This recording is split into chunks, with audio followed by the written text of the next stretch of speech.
And good evening, ladies and gentlemen. It is 7 o'clock here in Nashville, Tennessee, which means it is time to take a walk down the dirt road while the boys and me step that step and talk that talk on this week's episode of That Sawyer Brown Show.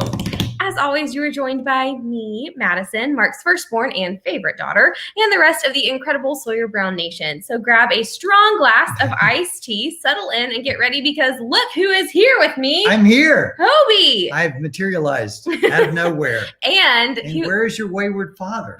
My wayward father has made his way down south to Florida. Oh, look at that backdrop. And would he you, is, yeah. Would you? I just thought I'd give you guys a little, this isn't a green screen. This is that's a real lake behind me. I would feel better if it were a green screen, but okay. Yeah, no. But it's not like we're slumming it. It's been beautiful the past couple of days in Tennessee.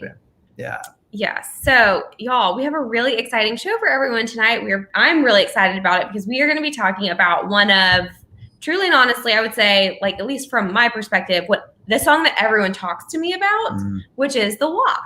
Yeah. Yeah. I'm going to admit, it's my favorite. That really? is my absolute favorite Sawyer Brown song. And you've beaten around the bush because when people have asked in previous weeks, you said, I love them all. I know, I love them all. They're all like my children. Some of them ran away and some of them came back home, but they're all my children. But that one, I love. I do. And are we ready to start talking about it? Because you know me, I can ramble on for a while, so I have to be careful. I don't know, Mark. Are you ready? Do you need to fan yourself with a palmetto frond? Yeah. Honey, get me some tea. Yeah. Get me some tea. Well, the good news is I know she will not bring you any tea. No, she's not going to bring. I don't have to worry about that. Lisa Marie is not going to bring me any tea. No, she's not. No. But I have loved The Walk since I very specifically remember the first time you played that right after you wrote it. Yeah. And it is a song that on any given night can still really choke me up. It'll catch me off guard some nights. So it's a keeper. It's a keeper. I kind of can't believe you wrote it, but I know you did because I happened to be there. So I know it was. It's hard to believe that amount of tenderness can come out of that sarcastic of a human being. I know. It came out of where a heart should be, I think. And it just somehow found its way out. But it is an incredible song. Well, okay. I know I can tell you where I was when I wrote it. I think we were playing in Wichita, Kansas. And I had written, Hope, I don't know if you remember this, I had written the first two verses, the chorus, and then we had to go on stage. And we went on stage. And honestly, I thought about that song the entire time that we're on stage. And just subliminally, I just kept thinking about that song. And when I walked off stage, we usually do a meet and greet. I think I told Colin and the guys, I said, you got to give me a second. And I went back out on the bus and wrote the third verse before the meet and greet. Yeah. So that's how that God sends you a song. He kind of says, okay, I'm going to let you pencil this one down. I'm going to give this one to you. Yeah. And that's really how that came about. Yeah.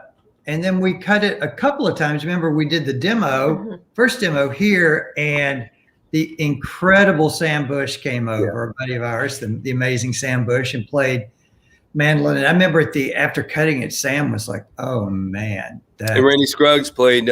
He played acoustic. It was just Sam and Randy. Yeah. And then, wow, that's something. And then we went to Muscle Shoals. Yeah. And we cut it again down there. And I think then we brought it back to Nashville and finished up in Randy Scruggs' studio in Berry Hill there. So. Yeah, because it sort of hovered between a couple of albums. So let me ask, was it that special of a song that you guys felt like you kind of weren't done with it? Like it was like too special of a song, I guess. Well, I will tell you this. I mean, I think we cut Leona 3 or 4 times. Yeah. I know we cut Some Girls Do It 3 times. And I think when you get a song that you really think is special, not like Obi said, not that they aren't all special, but You just want to make sure it's right. Mm-hmm. Yeah. And not even make sure that it's perfect, but Right. just captures that thing, capture the song with everything else around it. So yeah. Okay, so and I did not really know this, but it actually is on 2 Sawyer Brown CDs, and I'm sure that like a lot of you, Sawyer Brown Nation, I think it's on. It's that. on the last song on. I think it's on Buick, and then Dirt Road. And then Dirt Road. And Buick was an album that sort of was one of those times when records can get caught in a shuffle. There was a regime change with one of the labels, and well, I don't know if personnel change too. I think part of the reason that was that way was I had decided that The Walk was never going to be a single. Because, really? No, why was that? Because I didn't want radio to be the judge of a song that meant so much to me. Gotcha. So it was like, man, I'm just not going to let them say, we're not going to play your song. Mm-hmm. And because I think really at that point where we were in our career, it could have taken me down. Mm-hmm. So, and they also had no problem telling us they weren't going to play our songs in that particular moment. Yeah. But your Uncle Frank, who co-managed us with TK Kimbrell, they literally called me in one day and said, listen, you have to consider this. And I said, well, we're already on to a new album. And then I think, it was just the idea. Oh, no. Guess what? That's what we ended up doing. So. Can you say, I'm so sorry, you cut out, Paradise, I guess, doesn't have stellar internet. So what did I cut out? Right when Uncle Frank and TK called you and said, and said, so this is, you have to let the world hear this song. Mm-hmm. And so they convinced me. And then we did everything on our side as far as promoting it, just to make sure. We did. Man, there was a concerted effort there. And the great thing was, we know this, but it's hard to keep in mind sometimes that in those moments, radio isn't the ultimate deciding factor. And in this particular case, they did end up getting on board and recognizing what that song was. But the response from people, it continues to be overwhelming. I bet you there's not a night we're out there that someone doesn't. The most vivid memory, Hope, and I think this was I know it was somewhere in the Midwest when we had the 4 stood up. Oh yeah.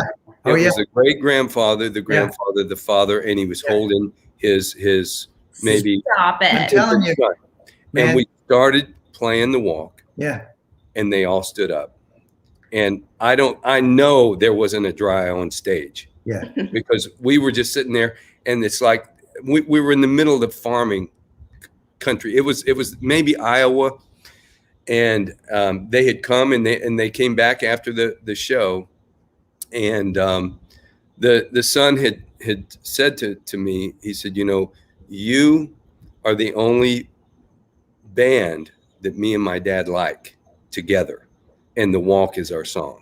Yeah. So we've had a lot of that over the years, and it's meant a lot to me, and I think the band when we see that you get to see firsthand when something that you sat and wrote in your bedroom or kitchen, meant that much to everyone all around the country. That's the amazing thing is you can almost pick any night and you can watch something happen like that with that song. It continues to do that. Yeah. I'd say at some point I get choked up during the song. Yeah. Just watching the crowd every night. And how many years now have you been playing that song? Since 90. Yeah. That's incredible. Now let me ask 31 years. Yeah. 31 years, and it still has that effect. Yeah. Now, let me ask you guys this. So this is interesting. So you said that you didn't want it to be a single, but did you guys immediately start playing it then on your live shows? Because I know that, that was obviously something that I know acts will do is like you'll go ahead and you'll start playing something at your live show that maybe hasn't come out on an album or hasn't hit radio. So what did you guys do with the walk in terms of your live show? We did, and we would always kind of test a song. Yeah. And it from the get-go, it was, you know, it was very impactful. We could tell that it was very impactful. Yeah. Well, that was right near the beginning of when Duncan started, and Duncan loved that song. Loved it.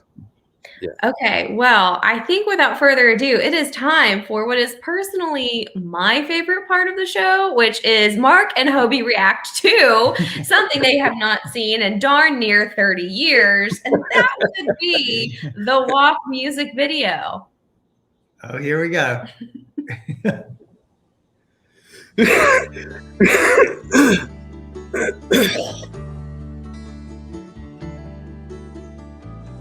Down our long dusty driveway, I didn't want to go, but I set out with tears in my eyes of wondering. Daddy took me by the hand, looked out at the school bus and his little man and said, "Don't worry, boy, it'll be alright. 'Cause I took this walk you're walking now, boy, I've been in your shoes. Well, you can't hold back the hands of time, it's just something you've got to do. So dry your eyes, I understand just what you're going through. 'Cause I took this same walk with my old man, boy, I've been in your shoes.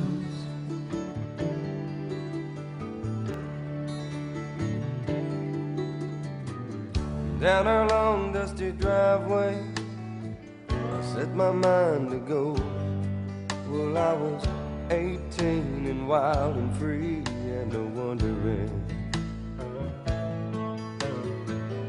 Daddy took me by the hand, looked out at the world and at his grown man and said, "Don't worry, boy, it'll be alright. 'Cause I took this walk you're walking now, boy, I've been in your shoes. Well, you can't hold back the hands of time, it's just something you've got to do. So dry your eyes, I understand just what you're going through. 'Cause I took this same walk with my old man, boy, I've been in your shoes.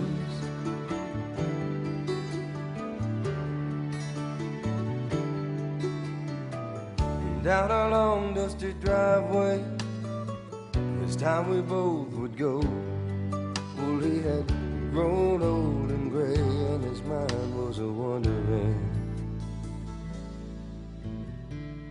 Daddy took me by the hand, said, "I know where we're going and I understand.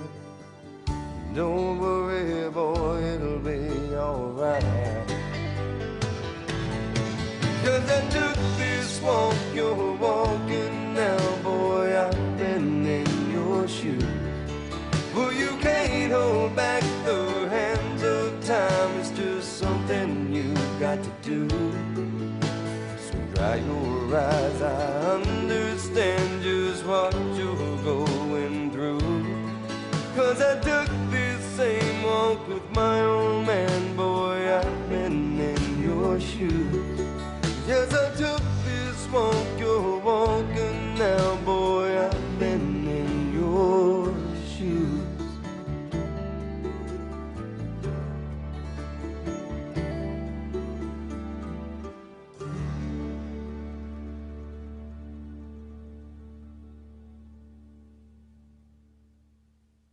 Everyone take a minute, go grab your tissues. I know. I know. It hits you in the feels. It just hits you in the feels. I know. Galen Ponder had said, "Is anyone else crying?" Yes.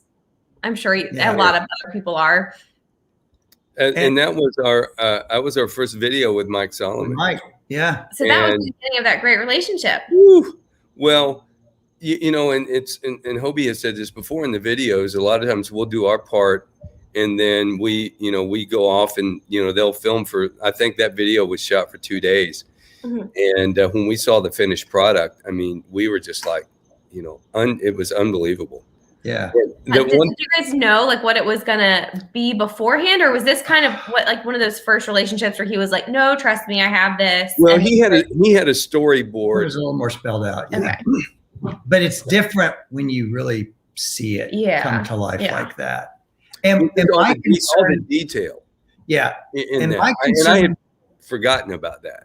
Yeah, was that when we were first talking about it, was like, I just don't want anything to get in the way of those lyrics. The lyrics are already doing the heavy lifting. I didn't want anything else to get in the way of that. But I got to point out, this happened while we were watching comments go by.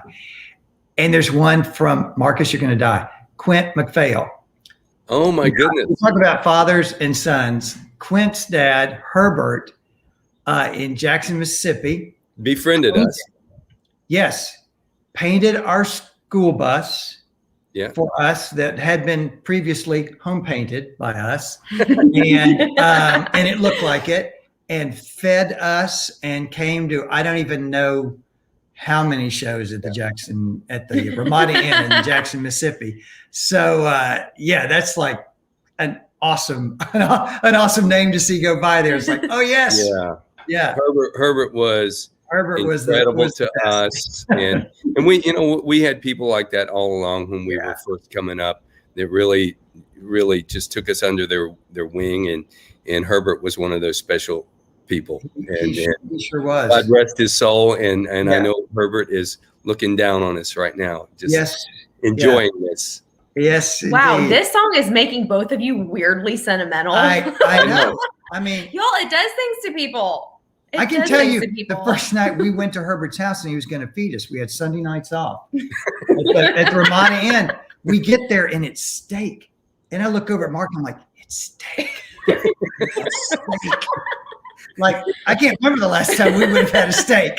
It was incredible. Oh my gosh. Yeah. Okay, well, let's get back to the most important part of this music video, which is Hobie's fake mandolin playing. Well, it's real mandolin playing, I should point out. Ask Garth Brooks. Yeah. But my prep work for this video was learning those licks. So that if the camera landed on me, I had the look of someone who was playing the mandolin. In fact, miraculously appearing now, get out your camera. That's right. Notice, see, just look at that. Just look at the hand. Don't pay attention to anything else. Right. Something like that. I know. Wow. I know. It's pretty, and the one thing that Hope, I don't know if you noticed this, but my mom noticed this. Robert Williams was her principal and That's very right. good friend of ours. Really? And that was just a random name that they had picked out. Yeah. We didn't know. And I see Robert Williams, and that was my mom's principal and a good friend of ours. That's right. So he thought we did that for him. And I'm sure that you did not correct him. Absolutely not. Take the credit. Yeah. Okay. Well, we have had a lot of questions. Like, I'm watching them scroll by, and there are just too many. But one of my favorite ones, Dad, was someone from Center Hill Lake said that they miss seeing us out and about, but clearly you have traded lake life for the golf. Water's water. Yeah. Ain't that the truth? Okay, so because we have so many amazing fan questions, and guys, y'all have so many of them. They're scrolling by too quick to even really read. We're gonna try to answer a bunch. We have a lot that were written in earlier this week. So without further ado, shall we get to the fan questions? Okay. Mark, this is for you. Is your wife ready for you to go back out on the road? We were talking about that just before, right after dinner.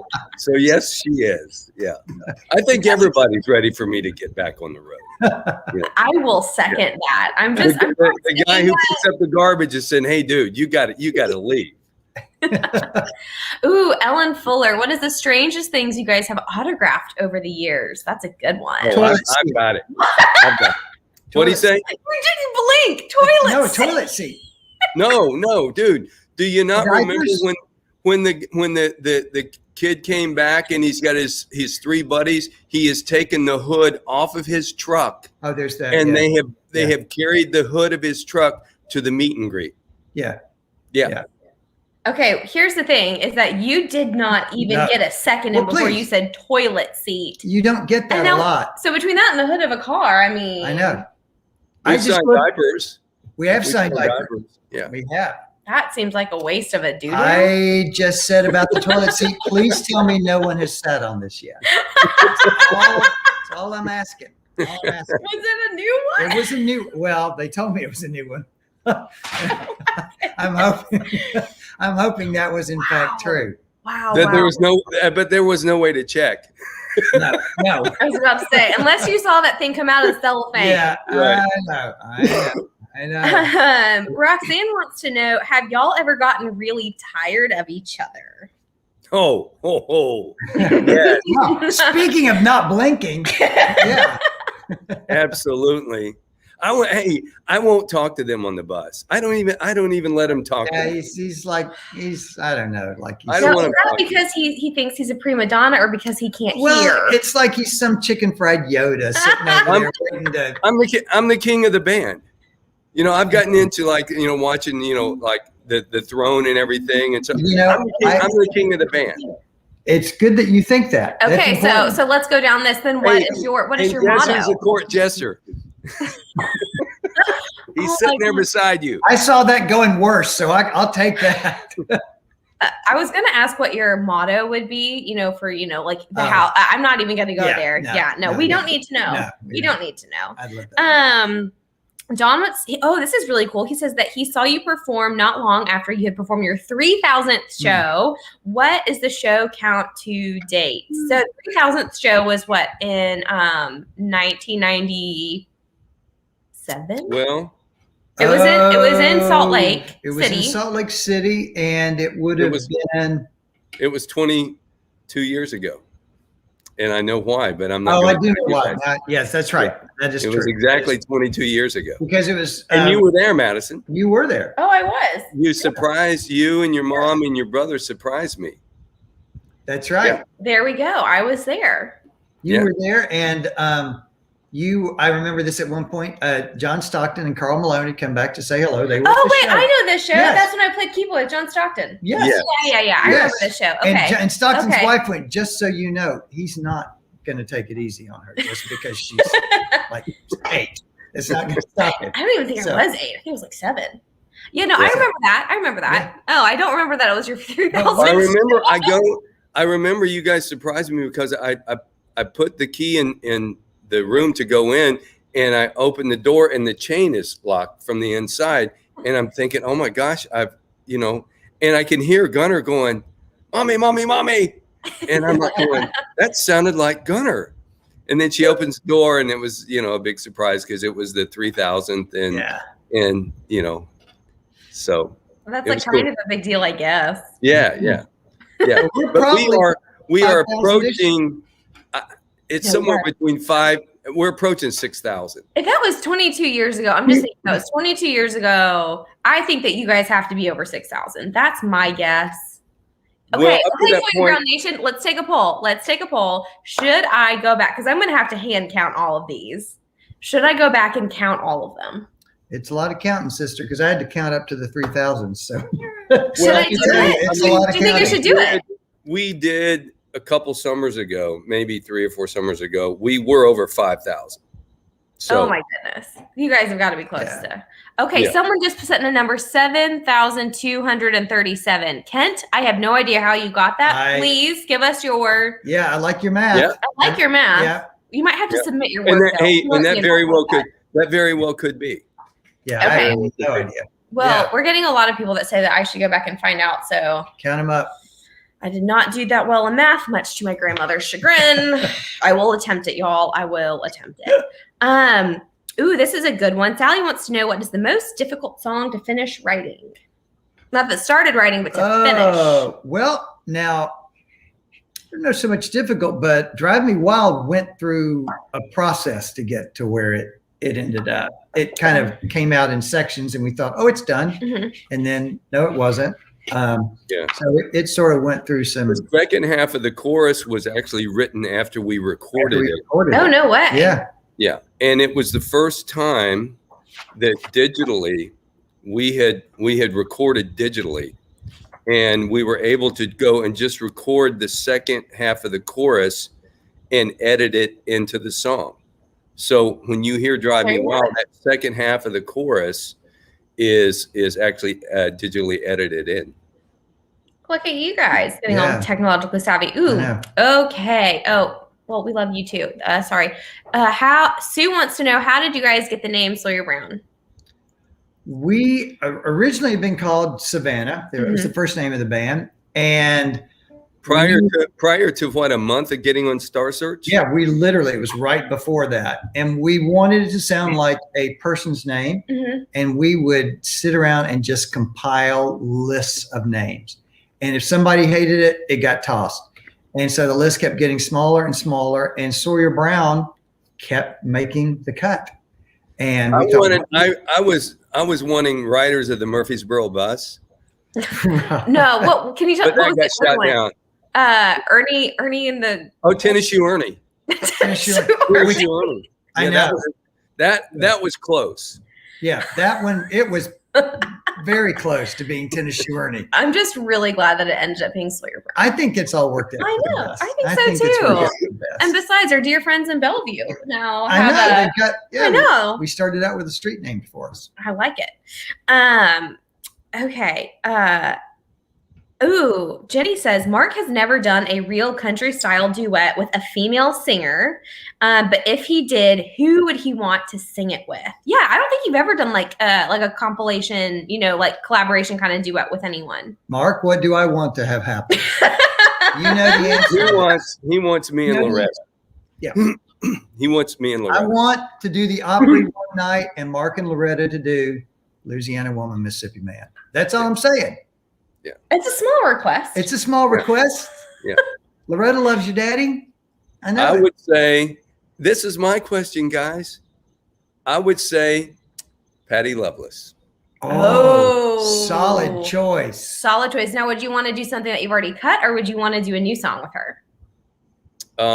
Anything. I mean, I just love her. I love her voice, and if you remember, Madison, she was watching you the night at the Hard Rock in Vegas. She was opening for us, and she babysat you, kind of. Yeah. All I have to say is I stand by the fact that you were playing too loud and my ponies were sleeping. Okay, I stand by it. However many years later, they played too loud, and I was just trying to be a good stuffed animal mother. Yeah. That's all I have to say. Patty would be my choice. Yeah. Yeah. Leslie, what was y'all's first impression of one another? And this is going to be great because it was back in what, the 7th grade? 8th. Hobie was in 8th. I was going into 9th. I don't want to hear his of me because it's just going to hurt. But when your dad and Uncle Frank came to town, they had this bleach blonde surfer look. I thought they were from California. Oh, they really did. And they really did. And they were not from California. Every girl within a 12-mile radius was like, oh, have you seen the Miller twins yet? Oh, the Miller twins have moved here. So, yeah. So you sound a bit bitter. Well, there's more to the story we can talk about off the air. But he was bitter. He was bitter. Yeah. Very. Yeah. No, I think he threw dirt in my face. I thought they were both incredibly. Now we did run against each other for student council treasurer. Treasury. I'm sorry. Yeah. Story time. And this is what's great. Hobie, I'll go ahead and say it. Hobie beat me. I did not want to even run. Okay, but Bill Wilkins just posted he's bitter. So we have company. But I do want to point out he got one treasury, and Hobie cannot count to 20. So I just want to point that he cannot add. Of all the things I should have never run for, I've written a speech that I think is going to go down next to the Gettysburg Address. as in terms of it was excellent. I will say that. And so I'm like, oh man. And then your dad gets up and goes, I'm Mark Miller, vote for me. And I'm like, what just happened? You know? And if you remember, I threw up the Nixon peace sign. Yes, the double peace sign. Yeah. I'm like, oh, I can't top that. And yet this is the man I know that you now have spent X amount of hours on a bus with. And he raises a good point. I'm not the guy you want as treasurer. No. I'm really not. This is no, this could get dangerous. Oh man. Thank goodness there was no real money involved in my job. So the student council was safe. Oh my word. Someone actually asked, the questions pop up. They want to know what your connection to Muncie, Indiana, if any, is. And that would be my aunt. My aunt is from there. She married the other Miller twin, and they're not twins, but she married Uncle Frank. Uncle Frank. Yeah, who was our manager.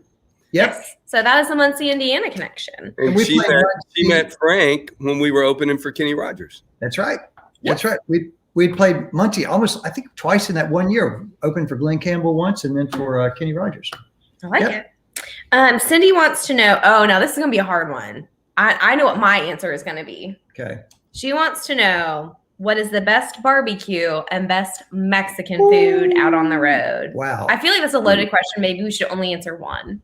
And I don't want to slight anybody because there's great Mexican and barbecue. And I'm actually, Cindy, good people of America, I'm drawing a blank on the name of the place in Austin. They're going to shoot me for not remembering the name of the. But you probably know how to get there. And I that's know exactly the how to important get there. And part. I definitely know what to order. Man, that's a tough one. Okay.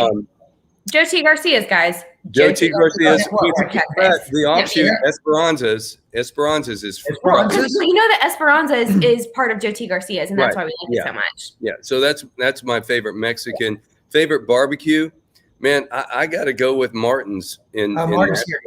Yeah. Martin's is strong, y'all. Yeah, Martin's it's strong. It's strong. The Blue Iguana for Mexican, Salt Lake City. Yeah. Also good. Oh, what's the one in Denver that we always go to? Oh.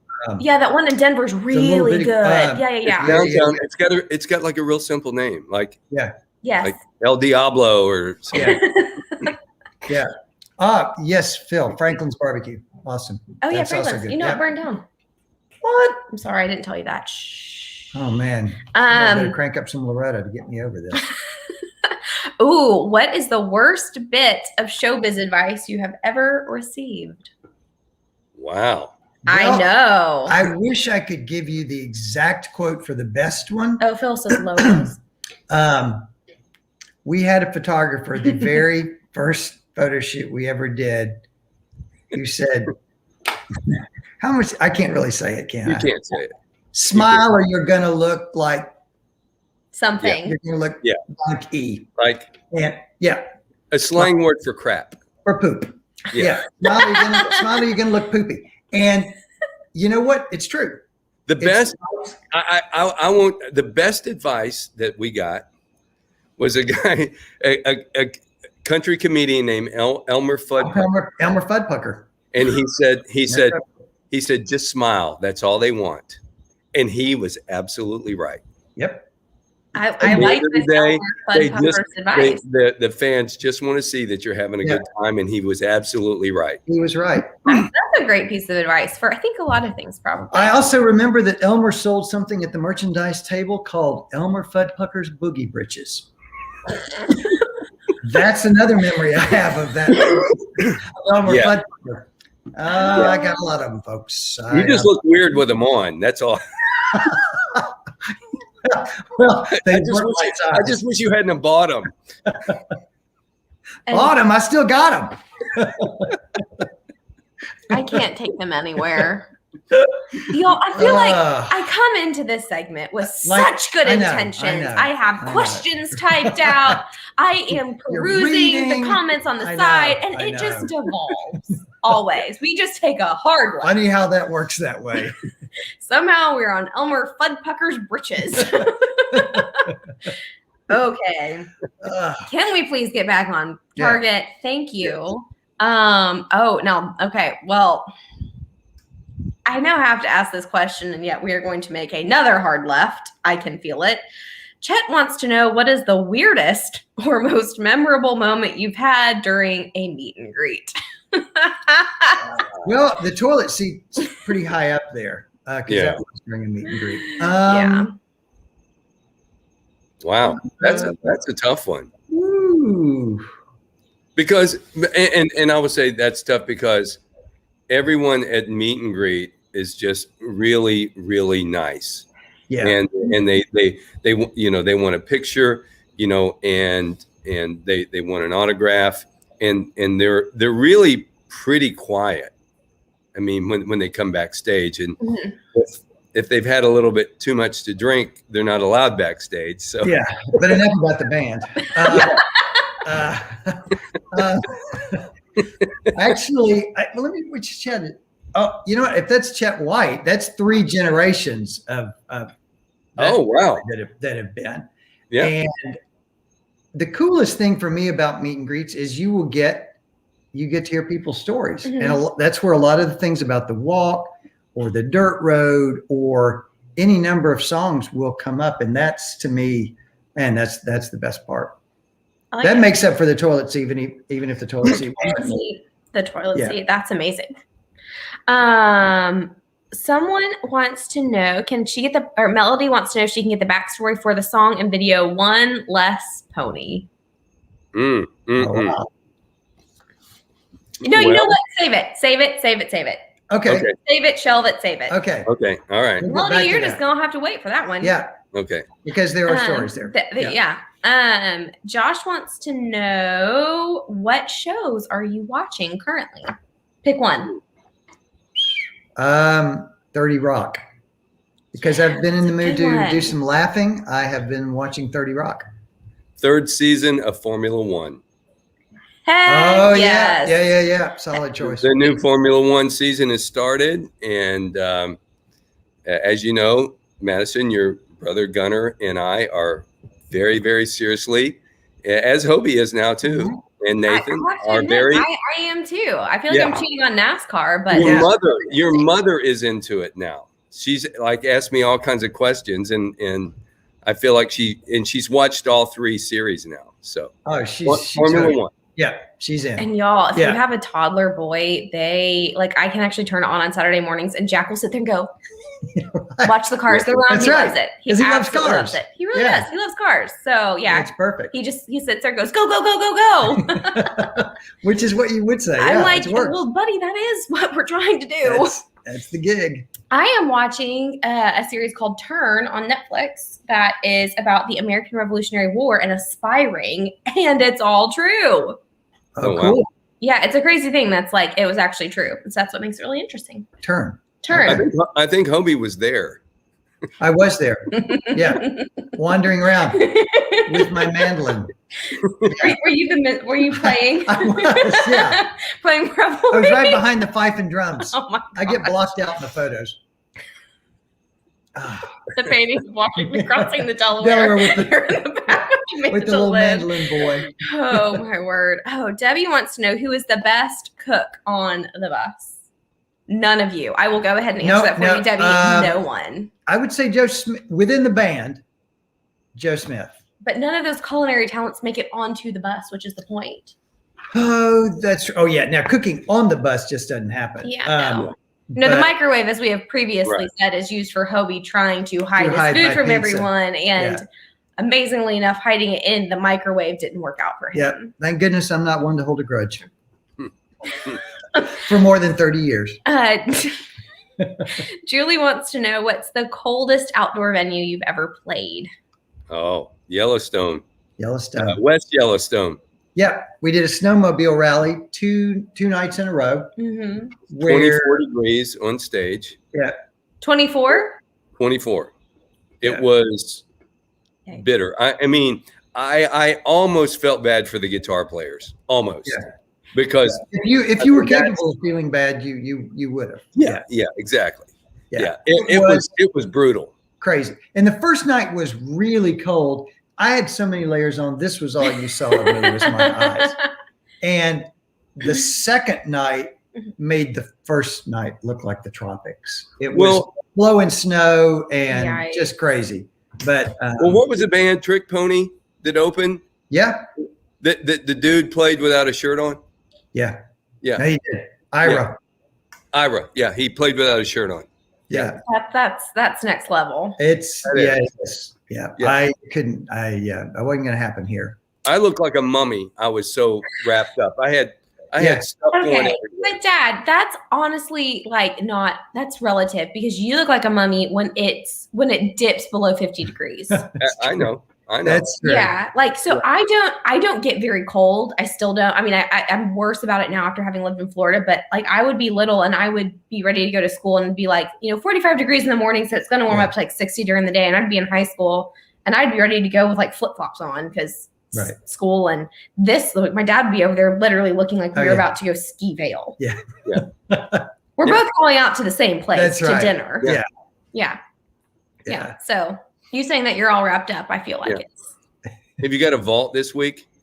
I do have a vault this week. Are you guys ready? I feel like Mark was optimized by that. Oh, I know. Yeah. I know. Okay. Here's the vault. He can put this to good use. You can put this to good use, little buddy, when you're out there playing your next snowmobile rally. Oh my goodness. Yeah. Okay. This is a schwanky piece of fashion clothing that is also known as one of your tour jackets. That is a legit Leatherman jacket. You have the awesome, and leather sleeves. You know what it kind of looks like is your your middle school one? Yeah. So I wanted to know, did that inspire the design or what tour was this from? Wow. Wow. That would have been, I'm trying to remember, man, that was 94-ish, maybe 93, 94. Maybe. Somewhere along in there. It's an expensive jacket. So we were at least on a big tour. Yeah. I remember you asked me to pay for my own. I remember that.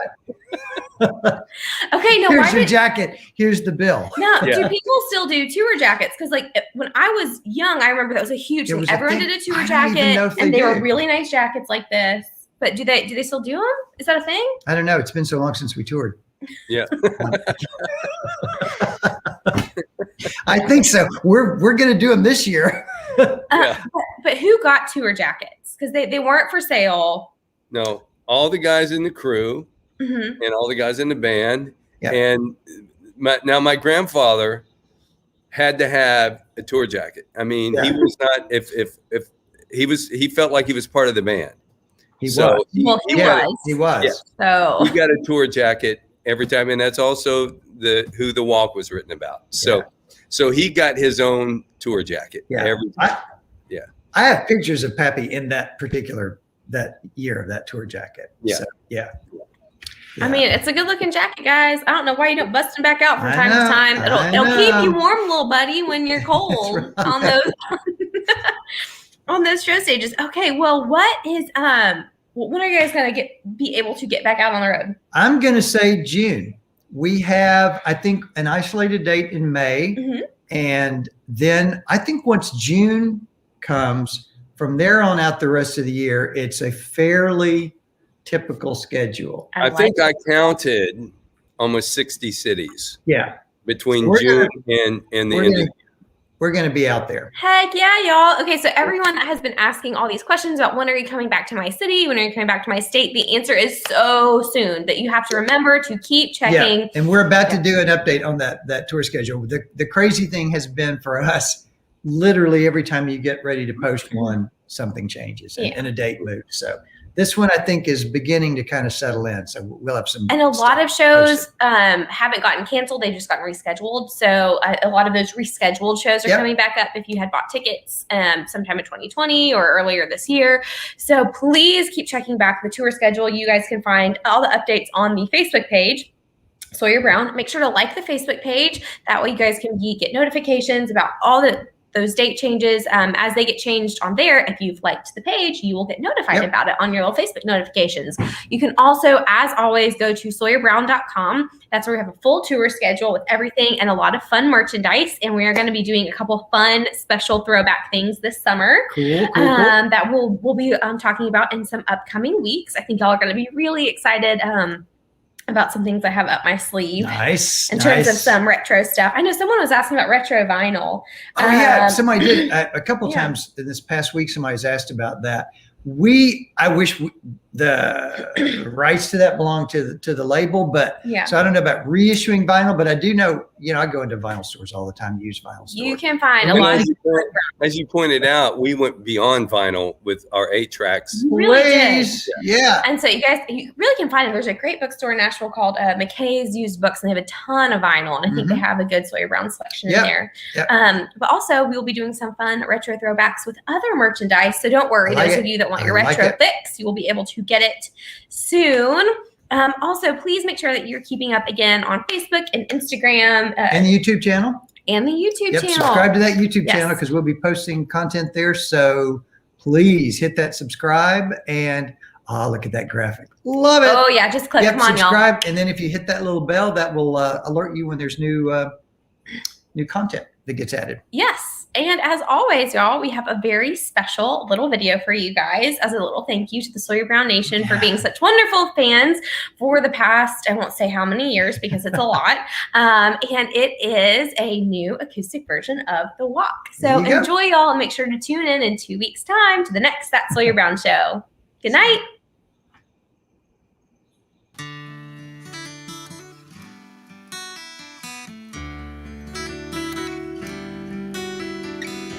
Down our long dusty driveway, I didn't want to go, but I set out with tears in my eyes of wondering.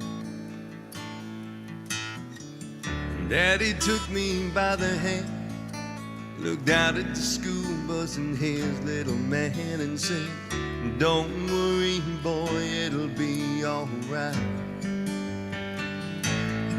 'Cause I took this walk you're walking now, boy, I've been in your shoes. Well, you can't hold back the hands of time, it's just something you got to do. Dry your eyes, I understand just what you're going through. 'Cause I took this same walk with my old man, boy, I've been in your shoes.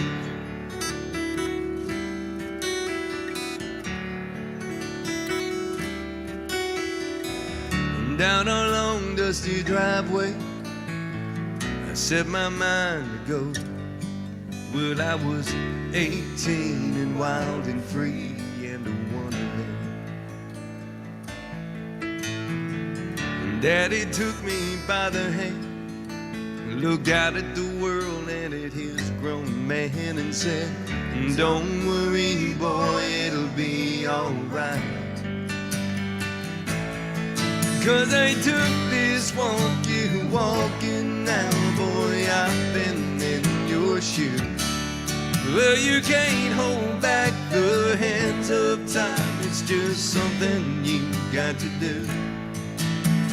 Dry your eyes, I understand just what you're going through.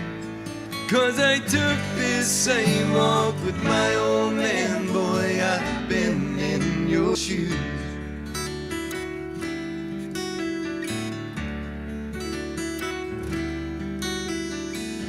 Down a long dusty driveway, this time we both would go.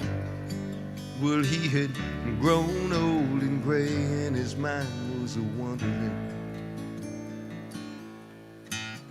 And Daddy took me by the hand, said, "I know where we're going and I understand. And don't worry, boy, it'll be alright. 'Cause I took this walk you're walking now, boy, I've been in your shoes. Well, you can't hold back the hands of time. It's just something you got to do. By your eyes, I understand just what you're going through. 'Cause I took this same walk with my old man. Boy, I've been in your shoes. Yes, I took this walk you're walking now. Boy, I've been in your